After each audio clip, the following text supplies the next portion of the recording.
Hello friends, నేను శరణ్యాని. ఇవాళ ఇది ప్రేమంటారా 6వ భాగంలోకి వెళ్ళిపోదాము. రచించిన వారు మీనా గారు. ఇంకా కథలోకి వెళ్దాము. తప్పు చేసినప్పుడు తప్పకుండా మీరు అడిగి తీరాలి. మౌనంగా ఉండడం వల్ల వారు మరికొన్ని నేర్చుకుంటారు. అందుకే ఈరోజు ఈ పరిస్థితి వచ్చింది. అడిగితే వారే నిర్ణయించుకుంటారు ఎలా బ్రతకాలన్నది. వారు ఆనందంగా ఉండడమే కదా మీకు కావాల్సినది. మీ తలపై ఉండి ఇబ్బంది పెట్టేదానికంటే ఇంకాస్త దూరంగా వెళ్ళి వారిని వారు తెలుసుకోవడం మంచిది కదూ అన్నారు ఆనంద్ గారు. మీ కోడలు ఎవరితో స్నేహంగా ఉంటారు అన్నారు. పక్కన వనజాతో బాగా స్నేహంగా ఉంటుంది బాబు. కానీ ఆ వనజ చాలా మంచి అమ్మాయి. మంచి చెబుతూ ఉంటుంది. అయినా వినిపించుకోదు మా కోడలు అన్నది సుగుణమ్మ. పిల్లల్ని చాలా తెలివిగా పెంచే విధానాలు మేము చెబుతున్నాం అన్నట్టుగా వనజాతో చెప్పించండి మీ కోడలికి. ఆమె ఇక్కడికి వచ్చినప్పుడు అప్పుడు చూస్తామన్నారు గాయత్రి గారు. ఇప్పుడు అలా వచ్చారు సుగుణమ్మ గారి కోడలు కొడుకు. పిల్లలు అల్లరి అంటే ఎలా చేస్తున్నారు అని అడిగారు ఆనంద్. అన్ని వస్తువులు విసిరి కొట్టడం, ప్రతి పని మీద నిర్లక్ష్యం. నిన్న పలక కూడా పగలగొట్టుకున్నారు. స్కూల్ పుస్తకాలు కూడా జాగ్రత్త లేకుండా చింపేస్తున్నారు. ఎంత చెప్పినా వినడం లేదు. ప్రతిరోజు ఏదో ఒకటి ఇలా జరుగుతుందని చెప్పింది ఆ అమ్మాయి. గాయత్రి గారు మాట్లాడుతూ, ఇలాంటి లక్షణాలు ఏవైనా కూడా తల్లిదండ్రులను చూసి నేర్చుకుంటారు పిల్లలు. మనవరికి శుభ్రంగా ఉండాలి, మన గది బాగుండాలి అనుకుంటారు కొంతమంది. బయట ఇంటిని పట్టించుకోరు. ఆ విషయాన్ని పిల్లలు చూస్తారు. ఎక్కడైతే అల్లరి చేస్తే అమ్మ ఊరుకుంటుందో అని అక్కడ అల్లరి చేయడం మొదలు పెడతారు ముందు. ఆ తర్వాత వారికి అది అలవాటుగా మారుతుంది. అప్పుడు వారు తమ వస్తువులను కూడా పాడు చేసుకుంటారు. వారికి వివరం తెలియదు. వస్తువులు చెడగొడుతూ ఆనందంగా ఉండడం అలవాటు చేసుకుంటారు. అలాంటి ఆటకు అలవాటు పడ్డ పిల్లలు ఇలా తయారవుతారు. పిల్లలు ఎక్కడికి వెళ్ళినా, బయట వాళ్ళ ఇంటికి వెళ్ళినా, మన ఇంట్లో అయినా కూడా ఒకటే బుద్ధులు నేర్పాలి. అక్కడ ఏదైనా చేసినా పర్వాలేదు అన్నట్లు మనకు గిట్టని చోట పిల్లలు అన్నీ పాడు చేస్తుంటే మనం అదొక రకమైన వింత ఆనందంగా నవ్వుకుంటూ ఉంటే స్వార్థంగా అది వారు గమనిస్తారు. అది చాలా బ్యాడ్ హ్యాబిట్. వస్తువుని పాడు చేయడం, ఏ వస్తువైనా నాశనం చేయడం నేర్చుకుంటారు పిల్లలు తద్వారా. అందువల్ల ఎంతో నష్టపోతారు. మీరు పిల్లలు పెరిగే కొద్దీ ఒక్కోసారి మన ఆస్తులన్నీ హరించుకుపోతాయి వారు చేసే వినాశనాల వల్ల. పెరిగిన తర్వాత ఎంత భయంకరంగా ఉన్నారేమిటి అన్న ప్రశ్నకు వాళ్ళు చిన్నప్పుడు ఎలా పెరిగారన్న దానిపై ఆధారపడి ఉంటుంది చాలా వరకు జవాబు. ముఖ్యంగా పిల్లలకు మంచి చెడ్డ కరెక్ట్గా నేర్పించాలంటే ముందు మనం ఎక్కడ తీసిన వస్తువులు అక్కడ పెట్టడం, జాగ్రత్త, క్రమశిక్షణ, శుభ్రత, మంచితనం నేర్పాలి పిల్లలకు. మనం తింటూ ఇంట్లో ఉన్న పెద్దవాళ్ళకు పిల్లలతో ఇప్పించే అలవాట్లు చేయాలి. స్వార్థ లక్షణాలు అనేవి నేర్పకూడదు పిల్లలకు. మీరు మీ అత్తగారు వాళ్ళు ఒకే చోట ఉంటారు కదూ అన్నారు గాయత్రి గారు. వంట అన్నీ కలిసే ఉంటాము, పిల్లలతో ఇబ్బంది ఉంటుంది అత్తయ్య వాళ్ళకు అని పైన ఉంటున్నామని చెప్పింది ఆ అమ్మాయి. పెద్దలను అవకాశం ఉండి కూడా మనం విడదీసినట్టు చేస్తే మన పిల్లలు కూడా అదే నేర్చుకుంటారు. చెప్పాలంటే ఒక్క పిల్లలు బయట వాళ్ళ దగ్గర భయంకరమైన అల్లరి చేస్తూ తల్లిదండ్రుల దగ్గర భయభక్తులు ఉన్నట్లు నటిస్తారు. అబద్ధాలు ఆడడం నేర్చుకుంటారు తల్లిదండ్రులను చూసి.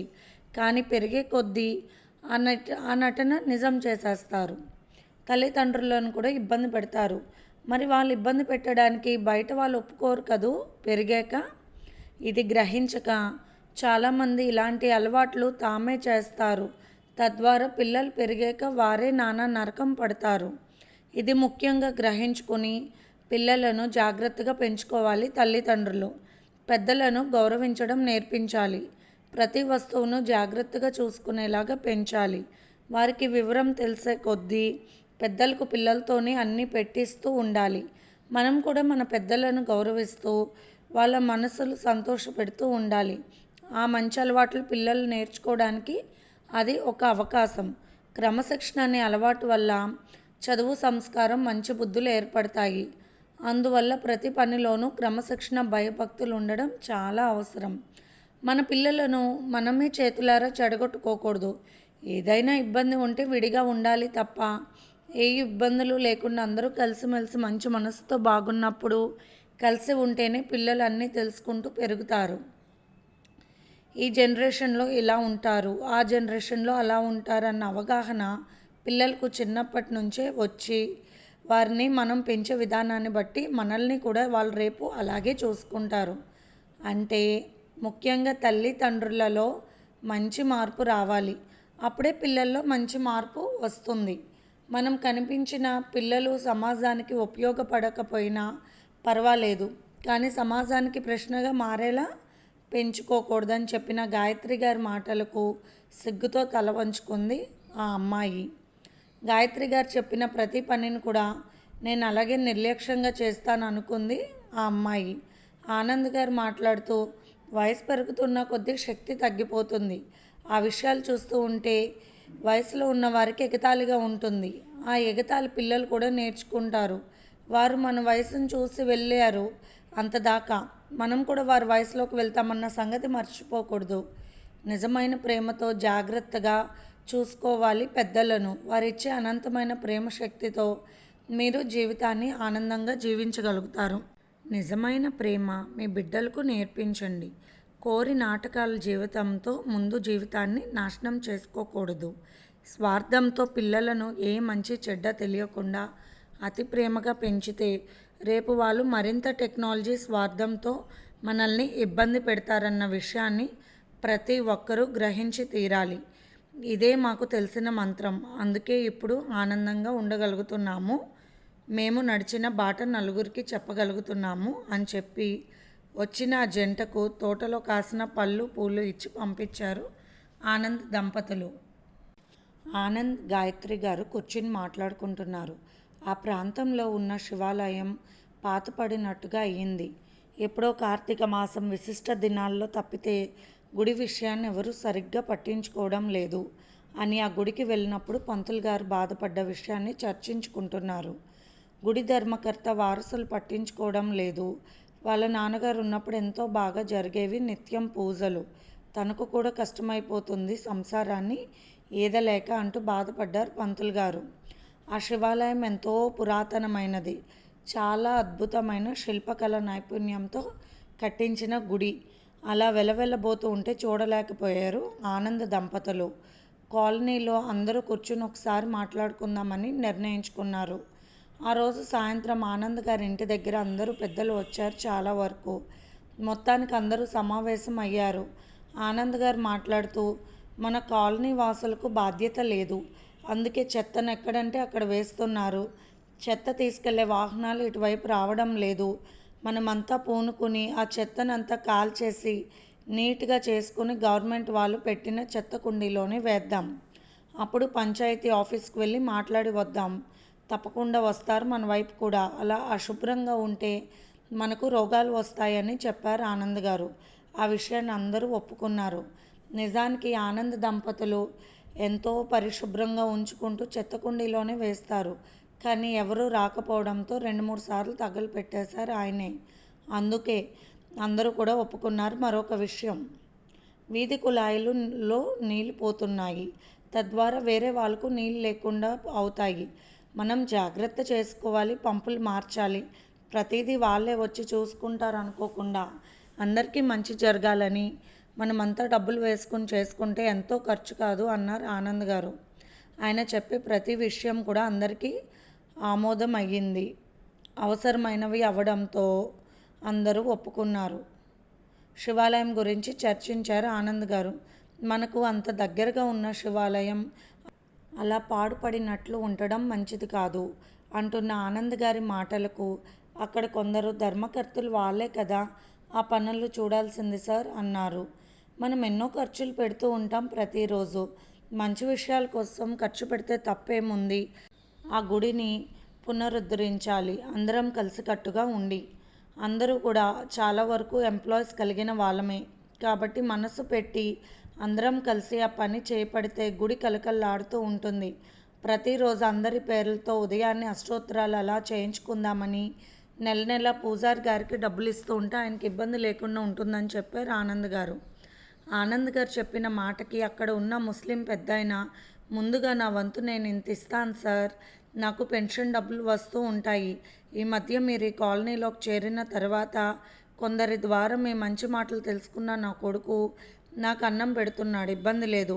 ఒకప్పట్లో శివాలయంలో పూజా మంత్రాలు, పాటలు, హంగామా ఉంటే ఆనందంగా ఉంటుంది అని చెప్పారు ఆ పెద్ద మనిషి నవ్వుతూ. అటు ఆయన మసీదుకు వెళ్తారు, ఇటు శివాలయానికి వెళ్తారు. ఆ తర్వాత అందరూ అలాగే చేద్దామని అన్నారు. కులమత భేదాలు లేకుండా మన ప్రాంతంలో ఉన్న గుడి, మసీద్, చర్చి అన్నీ బాగా చేసుకుని అన్ని విధాలుగా పూజలు, అన్ని విధులు కరెక్ట్గా జరిగేలా చేసుకుందామని చెప్పారు ఆనంద్ గారు. ఎందుకంటే ఆయన ఇచ్చే ఫలితం అందరికీ లభిస్తుందన్నారు ఆనంద్ దంపతులు. ముందుగా ఆనంద్ గారు పూనుకొని గుడి మొత్తం శుభ్రం చేయించి అక్కడక్కడ పగుళ్ళు అవి ఉంటే బేల్దారి మనుషుల ద్వారా ఆ పనులు అన్నీ చేస్తూ రంగులు వేయించడం ప్రారంభించారు. అందరూ కూడా పంచుకుంటే అది కష్టమైన సంఖ్య కాదు కాబట్టి ప్రతి ఒక్కరూ ముందుకు వచ్చారు. ప్రతిరోజు పూజలు జరగాలని, నిత్యం దేవాలయం కలకలాడుతూ ఉండాలని చెప్పారు ఆనంద్ గారు పంతులు గారికి. ఈ విధంగా మనము మన కాలనీ శుభ్రంగా ఉంచుకోవడం, దేవాలయాలు బాగు చేయించుకోవడం, ఈ విషయాలన్నీ కూడా పిల్లలకు తెలిసేలాగా చేయించాలి, చూపించాలి. అప్పుడే వారు రేపటి తరాలకు మంచి విషయాలకు పంచగలుగుతారు అని చెప్పారు ఆనంద్ గారి దంపతులు. అంతకుముందు ఉన్న ధర్మకర్త గారు చనిపోయాక ఎవరూ పట్టించుకోలేదన్నారు పంతులు గారు. గుడి బాగు చేయడం సంగతులు తెలుసుకున్న ధర్మకర్త గారి అబ్బాయి కోడలు ఒకరోజు ఆనంద్ గారి ఇంటికి కలవడానికి వచ్చారు. ఆ ప్రాంతంలో ఆనంద్ గారి దంపతులు చేరాక అక్కడ విషయాలు ఎంతో బాగున్నాయని అందరూ చెప్పుకోవడంతో ధర్మకర్త గారి కుటుంబానికి తెలిసాయి ఆ విషయాలు కూడా. మీరు స్వార్థం లేకుండా ఇలా గుడి బాగుకి తోడ్పడ్డారు, సంతోషమే. కానీ మాకు సంతానమే లేదు. ఇన్ని సంవత్సరాలుగా భగవంతుడిని పూజిస్తూ ఉన్నాము. నాన్నగారు తన వంశం కోసం ఎంతో దిగులు పెట్టుకొని చనిపోయారు అని బాధగా చెప్పారు సత్యం దంపతులు. ఒకప్పుడు మీ కుటుంబం గుడి గురించి ఎంతో గొప్పగా పట్టించుకునే వాళ్ళని చెప్పారు పంతులు గారు అని అన్నారు ఆనంద్ గారు. నిజమే, ప్రతి సంవత్సరం ఎన్నో ఉత్సవాలు కూడా జరిపించే వాళ్ళం. పెళ్ళయి 12 ఏళ్ళు అయ్యింది, మాకు పిల్లలు లేరు. దేని మీద లేదు మాకు ప్రస్తుతానికి ఆ దిగులు వల్ల అంటున్న వారి వైపు చూసి చిత్రంగా మాట్లాడుతున్నారు సత్యం గారు. మీకు పిల్లలు పుట్టలేదని గుడి కార్యక్రమాలని నిలిపివేయడం ఎంతవరకు కరెక్ట్? అది ఈ సృష్టిలో ప్రతి ప్రాణి కూడా ఆ సర్వేశ్వరునికి బిడ్డలే కదా, ఆయన లేని చోట లేదు అన్నారు ఆనంద్ గారు. చెప్పడానికి బాగుంటాయి సార్, కానీ ఆ విషయం భరించే వారికి తెలుస్తుంది బాధ అన్నారు సత్యం.